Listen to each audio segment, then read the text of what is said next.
AP developments చూస్తుంటే గెలిచే పార్టీల వెంబడి వాళ్ళు నడుస్తున్నారా, లేకపోతే వాళ్ళు ఎటువైపు నడిస్తే ఆ పార్టీలు గెలుస్తున్నాయా? ప్రత్యేకించి ఆదాల ప్రభాకర్ రెడ్డి, వేమిరెడ్డి ప్రభాకర్ రెడ్డి, మాగుంట శ్రీనివాసరెడ్డి గారు జనరల్గా వాళ్ళు most glamorous and seasoned politicians.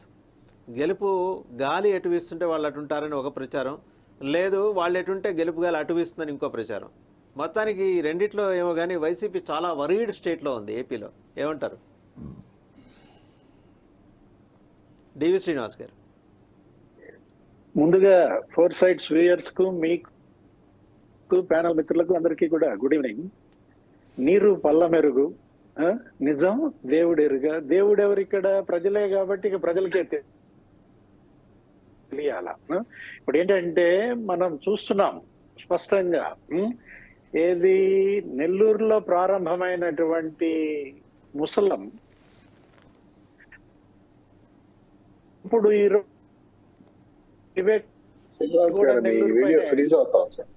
Take up చేశారు. అంబేద్కర్ రెడ్డి, ఆనం మేకపాటి చంద్రశేఖర్ రెడ్డి పైన పడింది.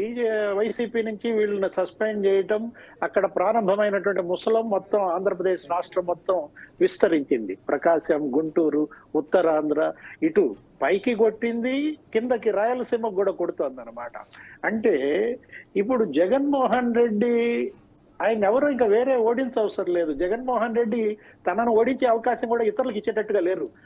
ఆయనే ఓడించుకోవాలి, నన్నెవర్రా ఓడించేది అన్నట్టుగా తనేంటి అన్ని తప్పిదాలు స్వయం కృతాపరాధాలే కనపడుతున్నాయి తప్ప ఇవాళ తెలుగుదేశం జనసేన ప్రభంజనమై మరి 100 రోజుల ముందే ఏది ఓటమి జగన్మోహన్ రెడ్డికి తప్పదు, వైఎస్ఆర్ కాంగ్రెస్ పార్టీ ఓడిపోతుంది అనేది ప్రజల్లోకి బలంగా ఎవరు పంపారు? తెలుగుదేశం పంపిందా? జనసేన అంటే జగన్మోహన్ రెడ్డే పంపాడు.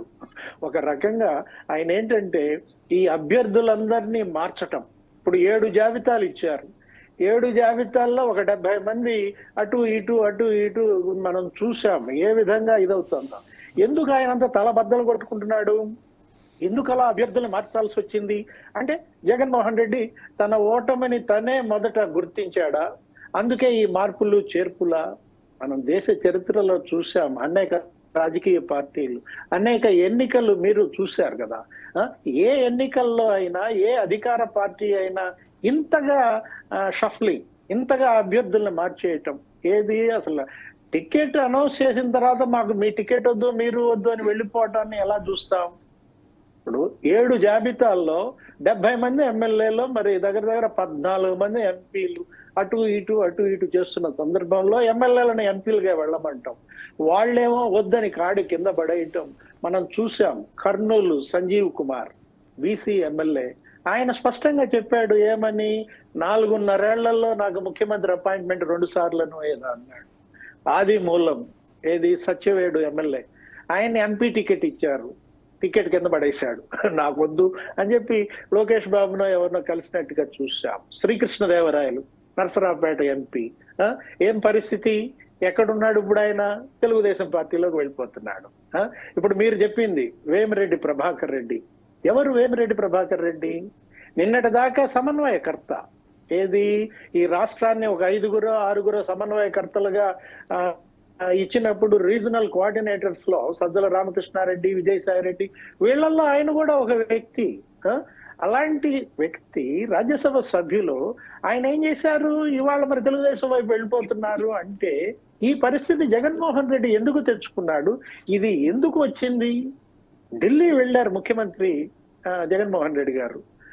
జగన్మోహన్ రెడ్డి గారి పేషీ నుంచి వేమిరెడ్డి గారికి ఫోన్ ఏదో వెళ్ళిందంట, సీఎం వస్తున్నారు ఢిల్లీ అంటే మీ ఇంట్లోనే ఉంటానంటే ఆయనేమో ఏది దుబాయ్ ఎక్కడికో వెళ్ళారు, నేను ఉండట్లేదు విదేశాలకు వెళ్తున్నానో ఏదో చెప్పినట్టుగా కూడా మనం మీడియాలో చూసాం. అంటే ఎలా ఈయన తనను తలకిందులు చేసుకుంటున్నాడు ఒక రకంగా.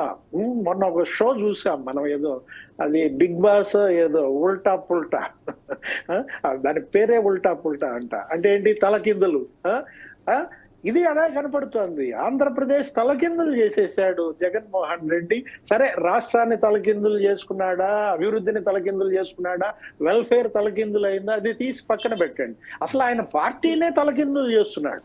ఏంటి ఉల్టా పల్టా ఎలా, ఎందుకు, ఏం ఆశించి ఈ గందరగోళం ఆయన చేస్తున్నాడు, ఇలా గజిబిజి ఎందుకు చేసుకుంటున్నాడు అనేది అర్థం కానటువంటి పరిస్థితి. అటు క్యాడర్ కి సరైన సందేశం ఇవ్వలేకపోతున్నారు జగన్మోహన్ రెడ్డి, అటు పార్టీ లీడర్స్ కానీ ఆ తర్వాత ప్రజలకు కానీ ఈ మార్పులు చేర్పుల ద్వారా ఒక రకంగా జగన్మోహన్ రెడ్డి జుట్టు బీక్కుంటున్నట్టుగా కనపడుతోంది.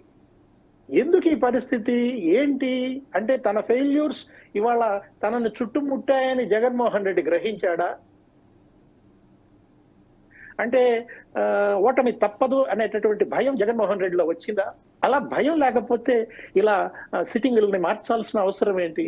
పోనీ ఆ మార్పులన్న సక్రమంగా జరిగాయా అంటే మళ్ళా ఏమైపోతుంది, మళ్ళా ఇంకో సర్వే అంట. ఏమిటి, మీకు ఇవి కరెక్ట్ కాదు, ఇవే ఖచ్చితం కాదు, వీటిని నికరం అనుకోబాకండి, రేపు సర్వేలో మళ్ళా కోల్పోయిన సీట్లు కోల్పోయిన వాళ్ళ గనక. శ్రీనివాస్ గారు, రేపు పొద్దున టీడీపీ లిస్ట్ అనౌన్స్ చేసిన తర్వాత మళ్ళీ 7 జాబితాల్లోంచి ఒక 70% మార్పులు ఉంటాయి. అది ముందర ఊహించిందే. మళ్ళీ వెళ్ళిపోయిన వాళ్ళు మళ్ళీ వెనక్కి రావచ్చు, గర్వాపసీలు ఉంటాయి, మళ్ళీ వాళ్ళని అందలం ఎక్కించే పరిస్థితి. శ్రీనివాస్